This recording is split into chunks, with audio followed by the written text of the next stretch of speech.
네, 예, 안녕하세요.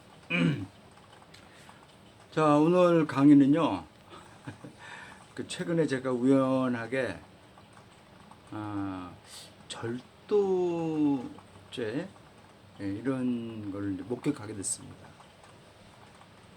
그래서 절도죄가 어떤 건가, 라고 하는 것을, 이런 법 사상과 법 철학, 하고 연결져서요, 우리 사회에서, 이 자본주의 사회에서 절도죄, 실제 속어로는 도둑질이라고 그러죠.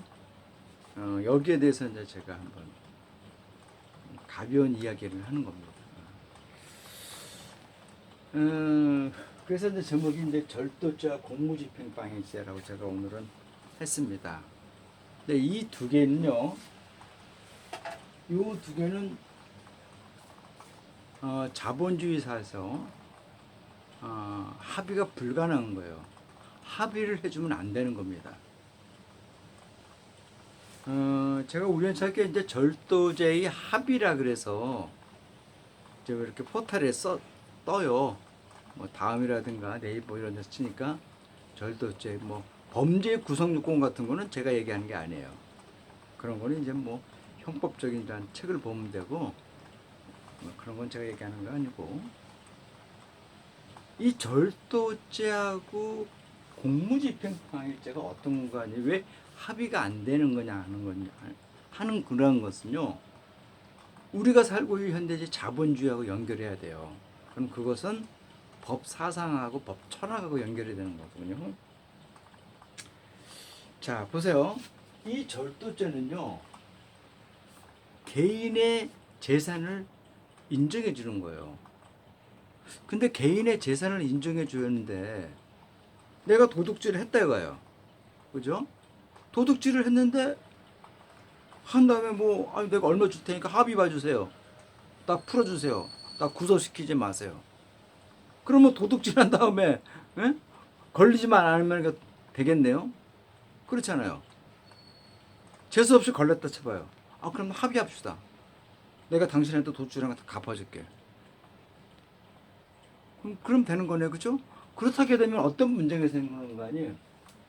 우리가 이야기하고 있는 현재 살고 있는 자본주의 사회에서 개인의 재산을 지켜주지 못한다는 거예요. 국가가 지키지 못한다는 거예요. 그럼 뭐예요?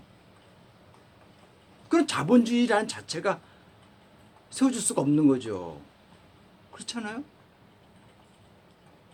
도둑질을 인정할 수가 없다는 거예요. 도둑질을 합의가 되면 안 된다는 겁니다. 근데 일부 변호사라든가 법무사들이 합의를 될 수가 있다 그러는데 그것은요, 사기치는 거죠. 법무사나 변호사들이 이 절도죄에 대해서 합의를 할 수 있다라고 얘기를 하면 가해자한테 얘기한다면요, 그것은요, 거짓말, 사기를 치는 거죠. 합의가 될 수 없어요. 이거는요, 이 3심인 대법원까지 올라가면요, 100% 패소하는 거예요. 절도죄는 합의가 안 되는 겁니다. 이 액수가 크던 작던 그런 문제가 아니라 기본적으로 절도죄는 합의를 해주면 안 되는 거예요. 왜? 합의를 해주게 된다면요, 자본주의 체제, 개인의 재산을 인정해줘야 하는 자본주의 어떤 그 사상 체계에 맞지가 않는 거예요. 그렇기 때문에 절도죄는요, 세책 속으로 도둑질은요, 합의가 안 되는 겁니다. 그것이 액수가 크든 작든 간에요. 그 다음에 또 하나 이제 공무집행방해죄예요. 공무집행방해죄는 국가가 공공력을 동원해서 어떠한 것을 해결할 문제예요. 사회가 굉장히 혼란해지거나, 그렇죠? 또 어떤 여러 기타 다른 일로도 어떤 개인 간의 어떤 싸움 문제에 대해서 경찰이 개입을 했어요. 공권력이. 이러한 공무집행을 했을 때 그것을 이 쌍방들이 공무집행에 방해를 하게 되면요, 그걸 갖다가 이제 합의를 해준다게 된다면 공무원들, 경찰이라든가 이런 사람들이 집행하면서 합의를 뭐 다쳐갖고 합의를 보자 그러면요. 그러면 국가에 대한 신뢰도가 없어지는 거죠. 그렇죠? 그래서 공무집행 방해죄도 절도죄와 마찬가지로 합의가 될 수가 없는 거예요. 공무집행 방해죄를 합의를 하게 되면요, 국가 존재 자체가 없는 거예요. 그러니까 이 두 건은요, 자본주의를 사는 우리 시대에서 있잖아요, 굉장히 조심해야 할 부분입니다. 그것이 크든 작든 간에 조심해야 할 부분입니다. 그래서 보면요, 이 기업에서 기업 총수들이 배임 횡령죄를 저질렀잖아요. 이건 특수절도죄예요. 특수절도죄. 이거는요, 특수절도죄예요. 기업이라고 하는 내에서 자기가 직원들한테 이렇게 시켜갖고 나쁜 짓을 시키는 거잖아요. 근데 살인교사죄가 뭐예요? 내가 살인을 하지 않는데 어떤 사람을 시켜서 하는 게 살인교사잖아요. 뭐 청부살인이 그런 거 아닙니까? 그죠? 그런 거예요. 흉령죄가 그런 거랍니다. 흉령. 기업 내에 돈을 갖다가 빼돌리는 거예요. 이게 흉령죄예요. 이런 것들은 자본주의에서요, 합의가 안 되는 거예요. 근데 합의가 안 되는 거예요. 근데 우리나라에서는 어때요? 합의를 해줘요. 뭐 국가 경제의 발전을 위해서 기업 총수를 풀어줘야 됩니다라고 그래요. 그럼 여러분, 어떤 옆에 사람이 내 돈을 갖다가 100만 원 훔쳐갔어요. 여러분 어떡하시겠어요? 저 새끼 죽일 둥사땡만 하죠. 그렇죠? 근데 기업의 총수들이라는 놈들이, 에? 몇천, 몇억, 몇십억, 몇백을 갖다가 세금을 잘 안 내고 질질 끌고, 그리고 흉령을 해요. 그거를 봐달라고요? 그거를 재판하는 재판장님들 이상한 새끼들이죠. 그 새끼들이 결국 돈 먹었다는 거 아닙니까? 그렇잖아요? 배임 흉령을 한 기업 총수의 변호사 측으로부터 돈을 처먹은 거잖아요, 재판장들이. 합의를 할 수 없는 거를 합의를 하자는 거 아니에요. 아니, 내가 사실 우리 간접세라는 게 뭐예요? 내가 직접 세금을 낼 수 없으니까 기업이 대신 내라가는 게 간접세잖아요. 그게 부가가치세가 그런 거 아니에요. 그런 돈을 늦게 내고 그런 걸 띄어먹어요. 기업이 어렵다고. 그럼 말이 안 되잖아요. 내가 내지 못하니까 상황이, 그래서 기업 보고 대신 내라 그런 건데 그걸 갖다가 안 내고 질질 끌고 딴짓다 써요. 그러면 안 되잖아요. 이런 기업들이 하는 이런 거는요, 유럽이라든가 미국, 일본에서는요, 다시 일어날 수가 없는 거예요. 이거는 왜 이런 것을 인정해주면은 미국이라든가 유럽의 그 민주주의 정치 체제라는 데에서 움직이는 자본주의 경제 체제가요, 인정받을 수가 없는 거잖아요. 그래서 이 절도죄라든가 이런 흉령죄 이런 건요, 합의를 해주면 안 되는 거예요. 근데 우리나라는 왜 그러죠? 한마디로 재판을 하는 재판장이라는 놈들이 양아치 짓을 하는 거죠. 사실 돈 먹었다는 거 똑같잖아요. 그렇지 않나요? 제 강의가 그런 말 하는 거예요. 제 강의는요, 신문을 보면서 뭔가 이상하다, 한번 의심을 해봐야 된다는 것들, 이런 것을 제가 강연한 거잖아요. 그래서 오늘은 이거 절도죄와 공무집행방해죄라는 걸 제목을 통해서 합의가 불가능하다는 걸 얘기합니다. 이거는요, 이 자본주의 사상의 사유재산을 인정해 주는 거예요. 자, 우리가 2500년전, 3000년 전이죠. 고조선, 우리나라의 일단 고도 시절이죠. 고조선에서 8조 금법이 있었죠. 그 중에서 하나가 뭐죠? 도둑질한 자에 대해서 굉장히 어마한 벌을 처했어요. 살인죄보다 더 심하게 처했다는 거예요. 그러니까 이미 우리나라는, 그쵸? 한반도에서 살고 있던, 한반도와 지금의 간도 지역이죠. 저는 거기를 중국의 동북 삼성이라고 그러지 않아요. 이 간도지역, 만류. 우리가 반드시 우리 이 한반도에 살고 있는 우리 대한인들이 반드시 국토 회복을 해야 할 지역입니다. 이 당시에 고조선의 근법이 그런 거잖아요. 자본주의가 이미 인정을 했다는 거예요. 그러니까 서구의 자본주의보다 우리가 더 일찍 들어섰다고 보면 되는 거죠. 그렇죠? 그런 거죠. 자, 그런데 이 절도죄에 대해서 우리가 영화상으로 많이 봤어요. 대표적인 게 뭐예요? 비참한 사람들이라고 하는 레미제라블이잖아요. 레미제라블, 그렇죠? 레미제라블이 뭐예요? 우리가 레스네, 복숭이겠죠? 레미제라블이 뭐죠? 미제라블이 비참한 거예요. 불쌍한 거. 그래서 이렇게 관사가 들어가면은 사람으로 바뀌어 갖고 정말 비참하게 사는 사람들이라는 걸 얘기한 건데요. 거기서 그렇잖아요. 장발장에 빵을 하나 훔쳤잖아요. 그거 갖고 이 파리의 그 경찰인 경감이 그 장발장을 죽을 때까지 쫓아가 다니잖아요. 그것이 뭔가니 바로 절도죄라는 것을 봐주면 안 된다라고 하는 법 사상에 기초한 거예요. 법 철학에 기초한 거고.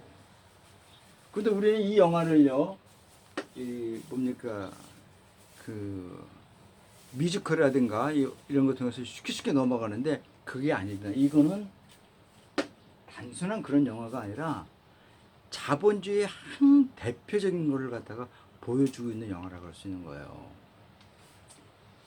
예전에 이제 미국 영화 중에서 그런 게 하나 있었어요. 어린 아이들이 10대 한 중반쯤 되는 어린 남매가 있었는데 그 여동생이 너무 배고파 갖고 오빠 너무 배고파 그러니까 그 오빠가 이 가게에 들어가서 빵을 하나 훔쳤어요.